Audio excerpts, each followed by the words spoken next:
Malaysia में एक छोटा सा द्वीप है जो दूर से देखने पर एक खोपड़ी की तरह दिखता है। कहा जाता है कि 200 साल पहले वहां कुछ आदिवासी रहते थे, लेकिन एक रात में ही सारे गांव वाले अचानक गायब हो गए। कुछ कहते हैं कि यह सब एक क्रूर महिला जादूगरनी ने किया था, लेकिन अब तक उन गांव वालों की कोई लाश नहीं मिली। 200 साल बीत चुके हैं और द्वीप की यह कहानी लोगों की याद से मिट चुकी है। अपनी हिम्मत दिखाने के लिए कुछ युवा लोग इस द्वीप पर रात बिताने का विचार करते हैं, पर उन्हें नहीं पता कि वे एक डरावने स्थान में कदम रख रहे हैं। जैसे ही वे द्वीप पर पहुंचे, लिली एक खूबसूरत पक्षी की ओर आकर्षित हो गई। उस पक्षी की तस्वीर लेने के लिए लिली उसे पकड़ने के लिए जंगल में चली गई।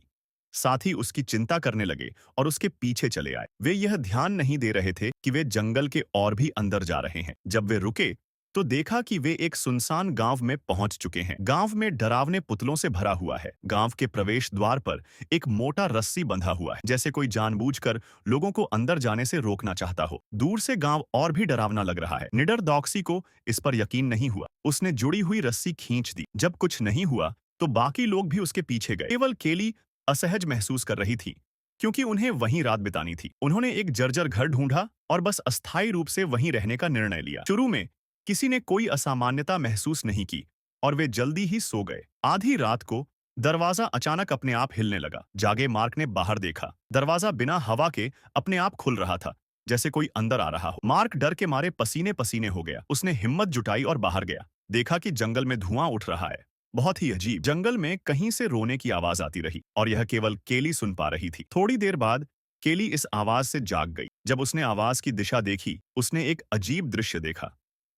उसके सभी दोस्त सीधे बैठे थे, लेकिन उनकी आंखें बंद थीं। केली ने उन्हें बुलाने की कोशिश की, लेकिन उन्होंने कोई प्रतिक्रिया नहीं दी। फिर वे फिर से लेट गए। यह डरावना दृश्य केली की रीढ़ की हड्डी को ठंडा कर गया। जब वह सोच रही थी कि उन्हें जगाए या नहीं, दूर से फिर से दुखद रोने की आवाज आई। वह आवाज का पीछा करती हुई बाहर गई और देखा कि कुछ गांव वाले एक महिला के चारों ओर हैं। महिला जमीन पर पड़े एक आदमी को दर्द से गले लगा रही थी। लगता था कि वह उसका पति है। गांव वाले उसे जबरन ले गए। गांव के मुखिया ने आदमी की लाश को पत्थरों के नीचे दफन कर दिया और उनके घर जला दिए। महिला हताश होकर बैठ गई। अंत में केली ने देखा कि महिला अपनी नफरत के कारण शापित जादूगरनी में बदल गई। जब केली जागी तो पाया कि वह अपने बिस्तर में ही थी और दिन हो चुका था। यह अनुभव उसे ऐसा लगा जैसे यह घटना वास्तव में हुई थी। उनके दोस्त सामान बटोरने लगे। केवल एक रात ही यहाँ रहने वाले थे। लिली ने अपने फोन में देखा कि एक फोटो अचानक आ गई। उसमें वे सभी पिछले रात सो रहे थे। सोचकर वे डर गए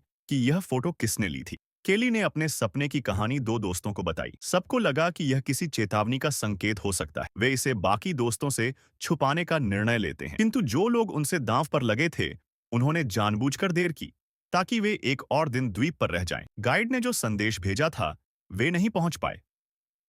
रात फिर से बितानी पड़ी। केली ने सुरक्षित स्थान बदला। ऑक्सी और उसकी प्रेमिका चोरी छिपे जंगल में गए। उन्होंने कुछ पत्थर गिरा दिए और महिला जादूगरनी का पति वहीं दफन था। जादूगरनी जाग गई और डॉक्सी को पकड़ लिया। डॉक्सी एक गुफा में बंधा मिला। जादूगरनी ने उसका गला काट दिया। दोस्तों ने उसे खोजने का प्रयास किया, लेकिन नहीं मिला। एक और दोस्त की लाश मिली।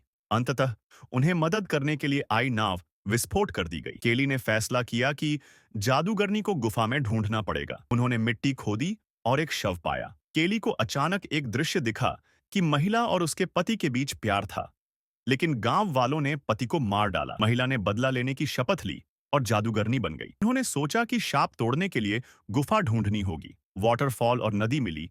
जादूगरनी लगातार पीछा कर रही। जादूगरनी ने लिली और बाद में अन्य दोस्तों को पकड़ लिया। मार्क और छोटे केई की मौत हो गई। केली ने अपने पास के गुड़िया को पकड़ा और भागी। केली ने जादूगरनी के पति के शब्दों का अनुकरण किया। जादूगरनी को शांति मिली और मानव रूप में बदल गई।